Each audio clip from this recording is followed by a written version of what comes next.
दुग्गल जी, आपके साथ शुरुआत करते हुए, क्योंकि आप सत्ता पक्ष की तरफ से हैं, सबसे पहले टाइमलाइन क्या है? आप लोग कब तक इसको लागू कर पाएंगे? परिसीमन के बाद अगर कहा जा रहा है तो हम मान जाए कि अभी तो कुछ सालों के लिए टल गया। दूसरा हिस्सा सब यही घेर रहे हैं कि इतने सालों तक आप सरकार में थे, मंशा थी तो पहले लाते और लागू करते, ये तो आपने चुनावों के बाद जो आएगा उसके माथे पर छोड़ दिया। देखिए अंजना जी, मुझे ये लगता है कि आदरणीय प्रधानमंत्री जी ने जितना महिलाओं के बारे में सोचा है, हम सिर्फ ये जो विधेयक जो आ रहा है इसी की बात क्यों करें। आप इससे पहले आप ये देखिए कि पहली बार ऐसा हो रहा है कि हमारी सरकार के अंदर आज की तारीख में 12 जो है वो महिला मंत्री हैं। हमारी सरकार में ही सबसे बड़े ओहदे के ऊपर रक्षा मंत्रालय जो है आदरणीय निर्मला सीतारमण जी को जो है पिछली टर्म के अंदर सौंपा गया। हमारी सरकार के अंदर ही जो है आज की तारीख में वित्त मंत्री जो है हमारी आदरणीय निर्मला सीतारमण जी हैं।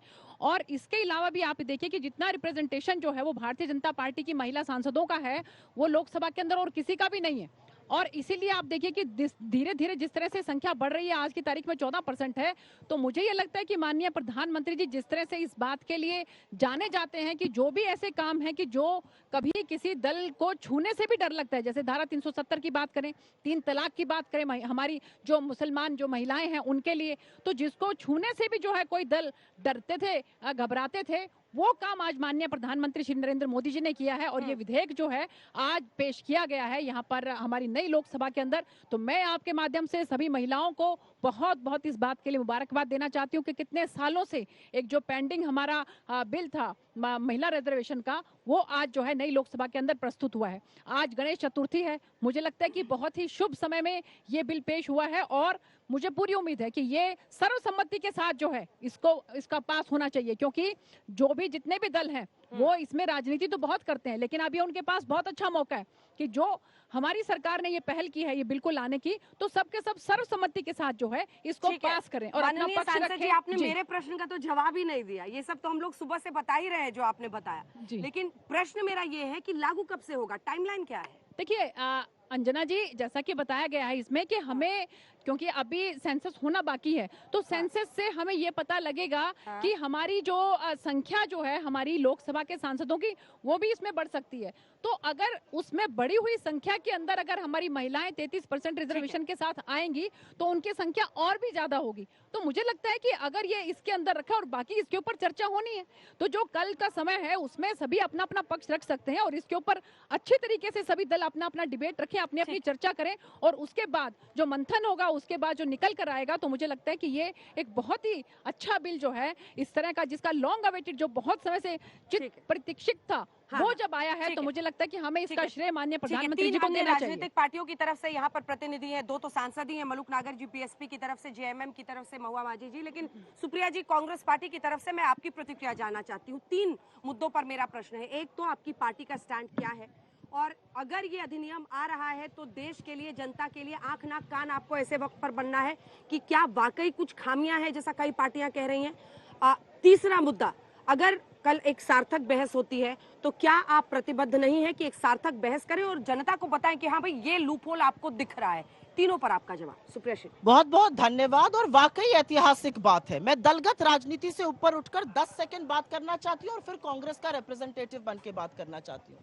मैं एक महिला हूँ, एक नौकरी करती थी, मुझे लगा सार्वजनिक जीवन में बदलाव का सबसे सशक्त माध्यम राजनीति से जुड़ना है। मैं राजनीति में आई, ऐसा इस देश की आधी आबादी को लगता है। और जब महिला आरक्षण की बात होती है तो बिल्कुल आधी आबादी की बात होती है और हम बहुत प्रफुल्लित थे ये सुनकर कि ये बिल आ रहा है। चलो कोई बात नहीं, 9.5 साल बाद प्रचंड बहुमत था, पहले भी आ सकता था, कोई बात नहीं, देर आए दुरुस्त आए। जो काम हमने 2010 में शुरू किया था, सोनिया गांधी जी ने, डॉक्टर मनमोहन सिंह जी ने मिलकर, राज्यसभा में यह बिल पारित हुआ था। 1/3 प्रतिनिधित्व महिलाओं को मिलता सदन में, चाहे स्टेट्स हो चाहे सेंटर हो, यह बड़ी बात है और यह बात होनी जरूरी है। लेकिन जब हमने बिल के डिटेल्स देखे तो हमें थोड़ा सा दुख हुआ। हमें दुख इस बात का हुआ कि आज भी महिला आरक्षण पर बीजेपी का रुख किंतु अपितु परंतु से भरा हुआ है। आज भी नियत में खोट नजर आई और मैं बताती हूं क्यों। ये मेरे हाथ में बिल की कॉपी है, सेक्शन 5 सबसेक्शन 1। मैं चाहती हूं सब लोग इसको जरूर पढ़ें। और इसमें 2 क्राइटेरिया रखे गए हैं।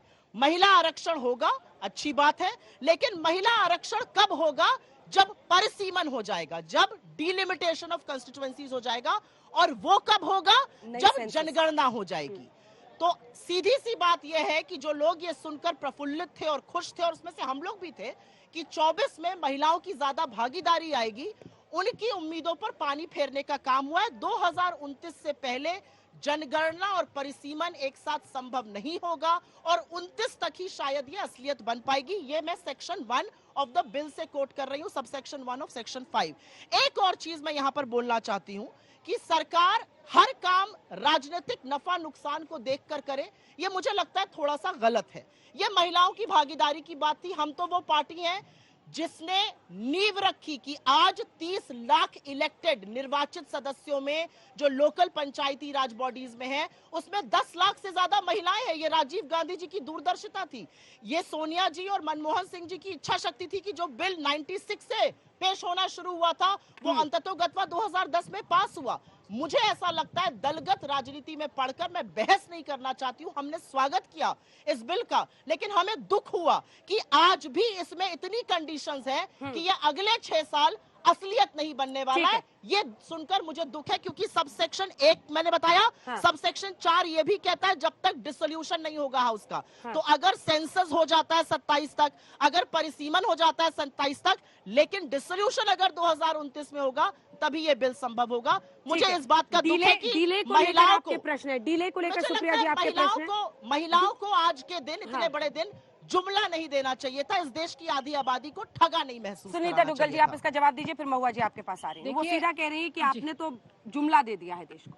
अंजना जी, अगर ये जुमला की बात होती तो आप बताइए कि मैंने जैसे आपको पहले कहा कि 12 आज हमारी सबसे ज्यादा अब तक जितनी भी हमारी सरकारें बनी हैं, इस 17वीं लोकसभा के अंदर सबसे ज्यादा हमारी मंत्री हैं, सबसे ज्यादा भारतीय जनता पार्टी की सांसद हैं, सबसे ज्यादा सांसद ओवरऑल भी आप अगर देखें तो 78 की संख्या में आज की तारीख में जो है हमारी संसद के अंदर महिला सांसद है।